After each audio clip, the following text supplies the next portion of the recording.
안녕하세요. 손대표 부동산입니다. 잘 지내셨나요? 업로드 하는데 빠듯하게 준비해도 시간이 꽤 걸리네요.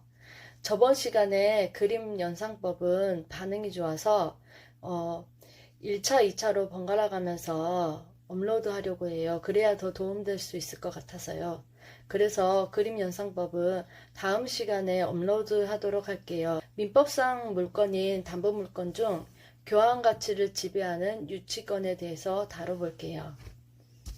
유치권의 의의로는 타인의 물건 또는 유가증권으로부터 채권이 발생했고 그 채권이 변제기에 있는 경우 채권자가 그 물건 또는 유가증권을 점유하고 있다면 채권의 변제를 받을 때까지 그 물건 또는 유가증권을 인도하는 것을 거절할 수 있는 권리예요. 법적 성질, 타물건, 법정 담보물건, 부동산 유치권도 등기 없이 취득할 수 있어요. 부종성, 수반성, 불가분성은 인정되고 그러나 물상대의성은 인정되지 않고 우선 변제권도 인정되지 않아요.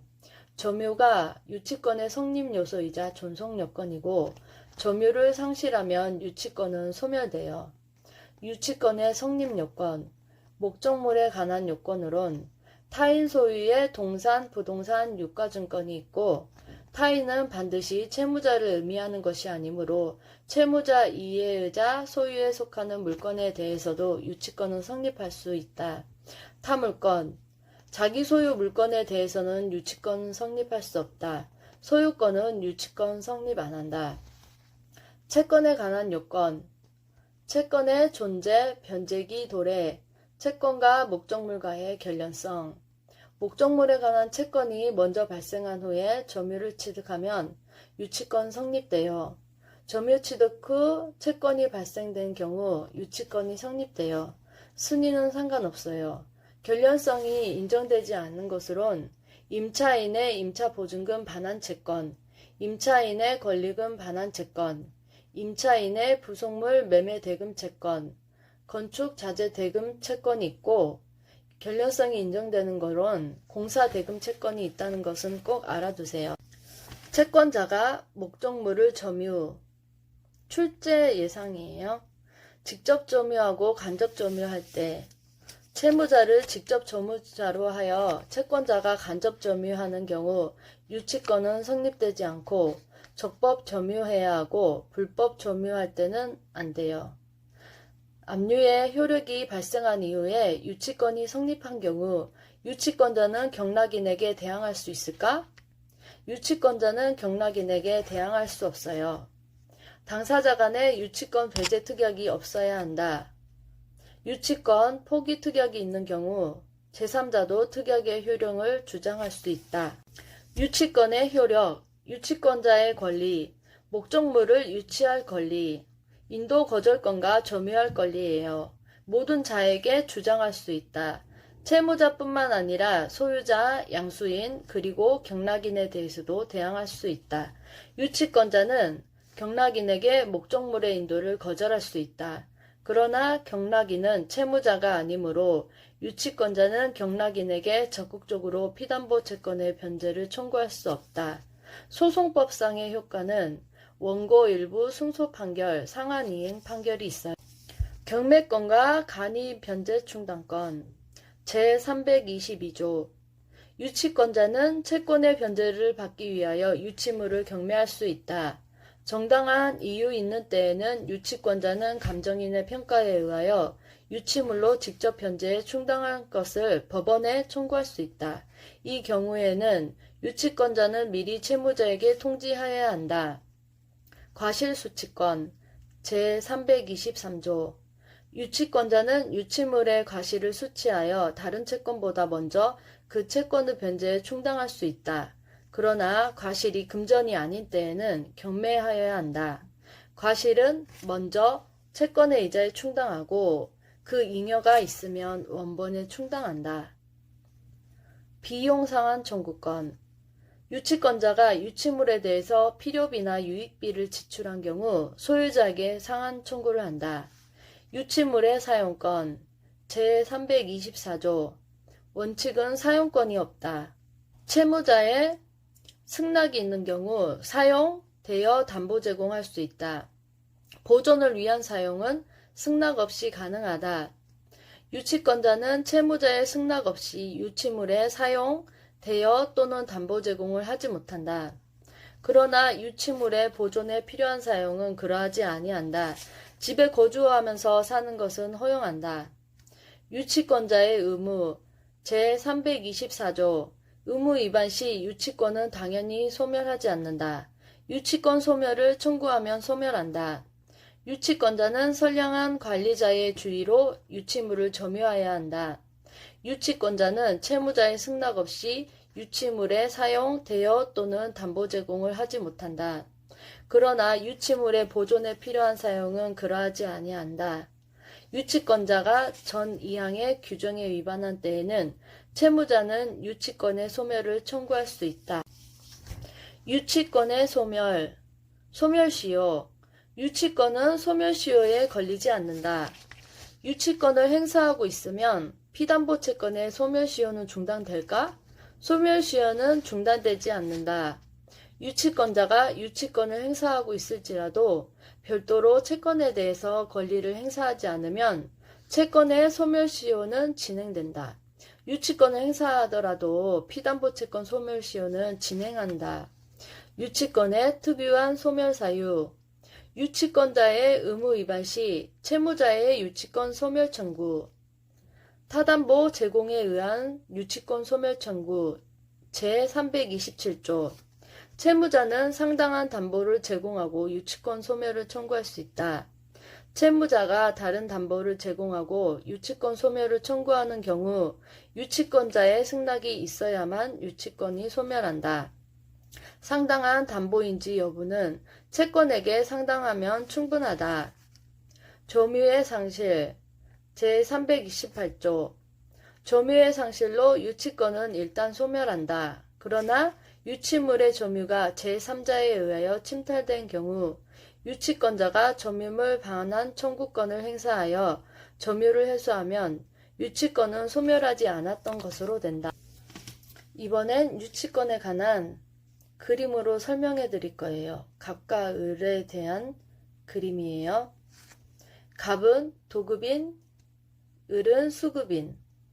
갑은 도급인으로서 일을 맡기는 사람이고 을은 수급인으로서 보수를 받고 일하는 사람이에요. 여기에서 쟁점은 대금 지급을 불이행해 있어요. 갑이 건물을 지어주라 내가 보수 줄게 했는데 갑이 공사대금을 안 준 경우예요. 그 건물 내 거니까 돌려주라고 해요. 반환청구 을이 그 건물 가져가려면 돈 챙겨와라고 유치권 행사 유치권은 등기가 안 된다. 담보물건이니까 반드시 채권이 있어야 하고 점유해야 해요.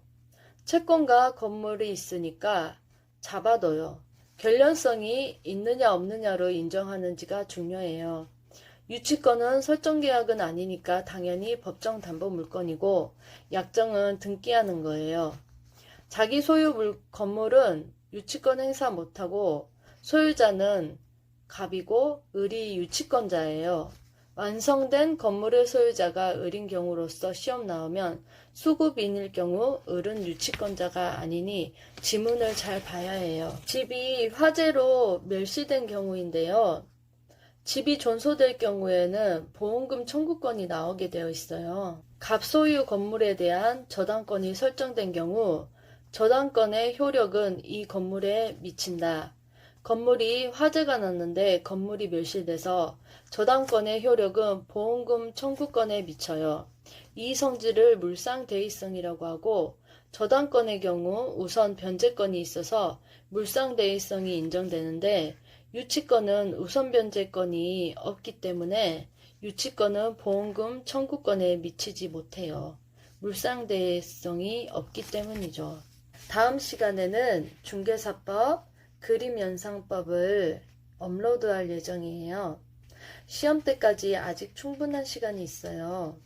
그동안 제가 가이드 해드릴 거고 앞으로 어떻게 공부할 것인지 공부 계획을 짜야 해요. 전업으로 공부하시는 분, 직장 다니면서 공부하시는 직장인 분들, 학원보다는 인강을 추천할게요. 1월달, 2월달에는 일단 기본 심화 과정을 들으시고 강의 들으신 다음에 기출문제를 그 단원별로 색칠하지 않고 기하펜으로 점검한다는 생각으로 가볍게 풀어보세요. 6개년치에서 10개년치까지 하시면 좋아요. 어떤 식으로 출제되는지 확인할 수 있거든요. 민법과 공법은 초기에 잡아두셔야 해요. 세법은 기본 체계도를 잡아두시고 취보양 이렇게 취득, 보유, 양도 위주로 보시고 개정이 자주 되니까 시험 임박 때까지 개정되니 시험 앞두고 두세 달 정도 여유 있게 시작하시는 게 좋아요. 지금 당장은 모의고사는 풀지 마세요. 모의고사는 전 범위가 고루 나온 거라 충분히 공부랑 암기가 된 후에 보셔야 점수가 어느 정도 나와요. 기출은 푸시다가 헷갈리는 부분이나 자주 틀리는 문제는 따로 노트 정리를 하세요. 모아서 다시 보는 과정이 필요하긴 해요. 지금 일찍 공부하시는 분들은 모의고사 점수가 잘 나오는 게 어찌 보면 당연한 건데 늦게 시작하셔서 아직 점수가 안 나온다. 한 달도 안 됐는데 점수가 왜 안 나오냐. 오랫동안 준비하신 분들 점수 보고 좌절하거나 시기하시면 절대 안 돼요. 남들보다 장기로 충분한 시간을 두고 충분히 노력해서 쌓아 올린 점수니까요. 나중에 몰아서 공부할 생각 절대 하지 마시고 미리미리 공부하시길 바래요. 그래야 나중에 좀 덜 고생하거든요. 스케줄은 짜서 달력 여백에 적어가면서 계획성 있게 다이어리 같은 데 있죠. 날짜 나온 부분요. 거기에 내가 공부했던 과목 같은 거나 단원 그런 걸 표시해 두시고 계획성 있게 준비하시길 바랄게요. 범위가 워낙 넓고 공법 같은 경우도 50점만 맞아라 이렇게 하잖아요. 그 강의를 들으면 바로 기출 OX나 문제를 접해서 계속 자주자주 그 짧은 기간 안에 뇌에 자극을 주셔야 해요. 그래야 조금이나마 남아있거든요. 암기가 되어야 풀 수 있는 문제가 많으니까요. 자, 이제 자기 체면 거실 시간이에요. 합격, 합격, 합격, 합격, 합격, 합격, 합격, 합격, 합격, 합격. 마음속으로 강하게 마음속으로 외치고 잠이 드시는 거예요. 마지막으로 그냥 보고 가시지 마시고 좋아요와 구독 꾹 눌러주세요.